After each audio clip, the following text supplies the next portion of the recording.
పరీక్షలు, ఎగ్జామినేషన్స్,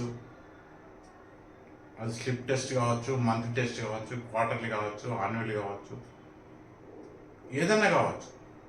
పరీక్షలు అనేది కేవలం విద్యార్థులకే కాదు,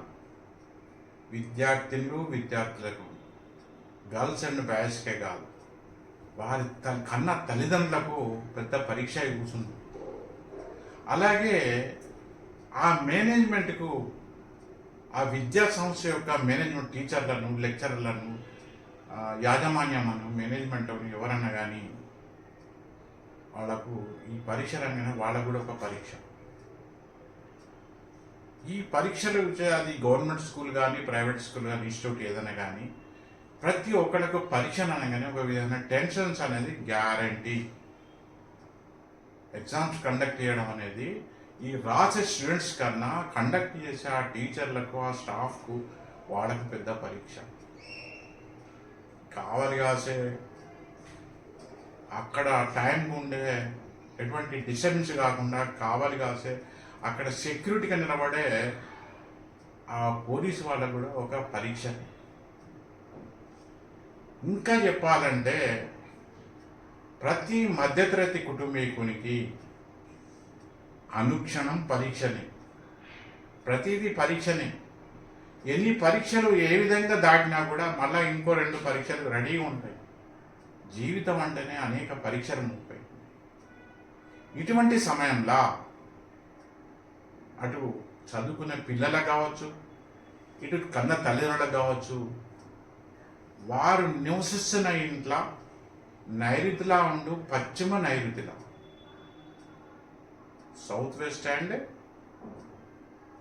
సౌత్ వెస్ట్ నార్త్, WNW అంటారు. పశ్చిమ నైరుతి అండ్ నైరుతిలా, అండ్ నార్త్ ఈస్ట్ వాయవ్యం, ఈశాన్యం వాయవ్యం, పశ్చిమ నైరుతి. ఈ 4 చోట్ల ఎటువంటి దోషం లేకుండా చూసుకుంటే ఆ పిల్లలకు ఎటువంటి టెన్షన్ ఉండదు.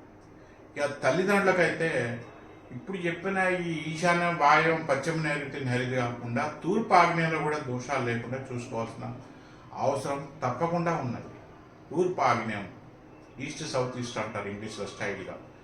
ఈ చోట్ల దోషాలు లేకుండా చూసుకుంటే పిల్లల యొక్క పరీక్షల గురించి వాళ్ళ కన్న తల్లిదండ్రులకు ఎటువంటి టెన్షన్ ఉండదు. ఎందుకంటే ఇవాళ జీవితంలో అనేకమైన కాంపిటీషన్ మోపోయింది.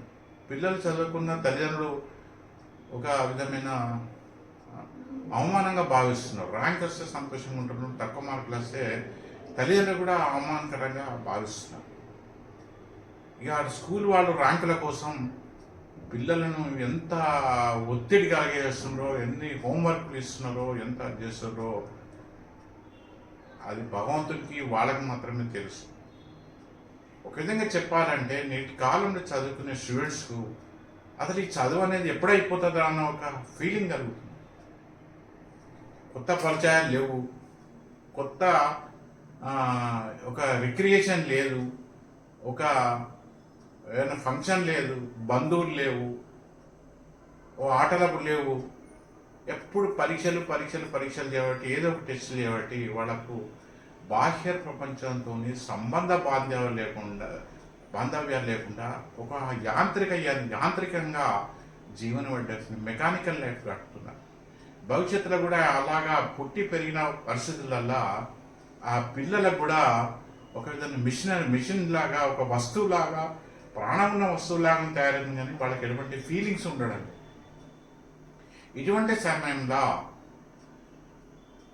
ఆ విద్యార్థులు గణపతిని, సరస్వతి అమ్మవారిని, హయగ్రీవుని, దక్షిణామూర్తి, ఈ 4 సంబంధించిన చిన్న స్తోత్రాలు పఠించడం, కనీసం ఈ 4 దైవాల యొక్క రూపాలను మనసులో స్మరిస్తే వాళ్ళకి ఎంత పెద్ద టఫ్ క్వశ్చన్స్ వచ్చినా వాళ్ళు చాలా తేలికగా ఆన్సర్లు రాయగలుగుతారు.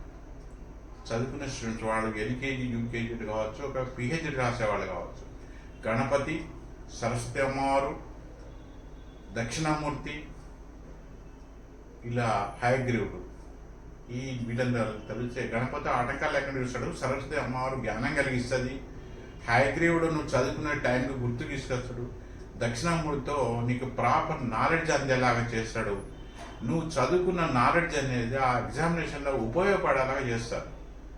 కనుక ఈ 4 దైవాలను చదువుకునే స్టూడెంట్స్, ముఖ్యంగా ఈ 7th 10th ఇంటర్మీడియట్, ఈ ఇంజనీరింగ్, ఈ ఏమంటారు ఇంకా డిగ్రీలు, ఏ కోర్సు సంబంధించిన ఎగ్జామినేషన్ కానీ చదువుకుని అటెండ్ అయ్యేవాళ్ళు ఆ స్టూడెంట్స్ ఈ 4 దైవాలకు మనసులో దండం పెట్టుకోండి. అలాగే ఆ విద్యా సంస్థల వాళ్ళు కూడా ఈశాన్యం, నైరుతి, వాయవ్యం అండ్ తూర్పు ఆగ్నేయం ఎడ్యుకేషన్ ఇన్స్టిట్యూట్ ఏదైనా కానీ, కాలేజీ కావచ్చు, స్కూల్ కావచ్చు, ఏదైనా కావచ్చు, ఈశాన్యం, వాయవ్యం, నైరుతి, తూర్పు ఆగ్నేయం ఈ 4 చోట్ల ఎడ్యుకేషన్ ఇన్స్టిట్యూట్ వాళ్ళు, ఆ మేనేజ్మెంట్ వాళ్ళు వాస్తు దోషం లేకుండా చూసుకుంటే వాళ్లకు వాళ్ళు ఊహించిన విధంగా ర్యాంక్స్ వస్తాయి. ఊహించిన విధంగా వాళ్ళు పడిన శ్రమకు, ఆ మేనేజ్మెంట్ పడిన శ్రమకు, ఆ టీచర్లు, స్టాఫ్, లెక్చరర్లు పడ్డ శ్రమకు కాస్త అర్థం అంటూ కంటికి రిజల్ట్ కనబడుతుంది. ఎందుకంటే ఇవాళ రేపట్ల ఏ స్కూల్ రిజల్ట్లో అడ్మిట్ చేయాలన్నా, ఏ కాలేజీలో అడ్మిట్ చేయాలన్నా అందరూ నెట్లో దాని యొక్క ర్యాంక్ చెక్ చేస్తున్నారు, దాని యొక్క పర్ఫార్మెన్స్ చెక్ చేస్తున్నారు. కనుక ఇవన్నీ చూసుకోవడం అది ఎవరికి వాళ్ళకు ముఖ్యం. కానీ వీళ్ళన్నిటికీ సొల్యూషన్ అది కానీ మధ్యతరగతి వాడు నిరంతరం ఆ ఖర్చులతోని, బాధ్యతలతోని ఎదుర్కొనే ఆ పరీక్షలకు పరిష్కారం అయితే కనబడడం లేదు. ఇటువంటి సందర్భంగా వీళ్ళందరినీ రక్షించేది కేవలం సనాతన ధర్మంలో చెప్పబడిన దైవాలు అండ్ నివసిస్తున్న ఇంటి యొక్క వాస్తు, ఇవి 2 మాత్రమే వాళ్ళని రక్షిస్తుంది. అలాగే ప్రతి తల్లిదండ్రులు వాళ్ళ పిల్లలు మంచి ర్యాంక్తో పాస్ కావాలంటే శిశురక్ష స్తోత్రం చదవండి. శిశురక్ష స్తోత్రం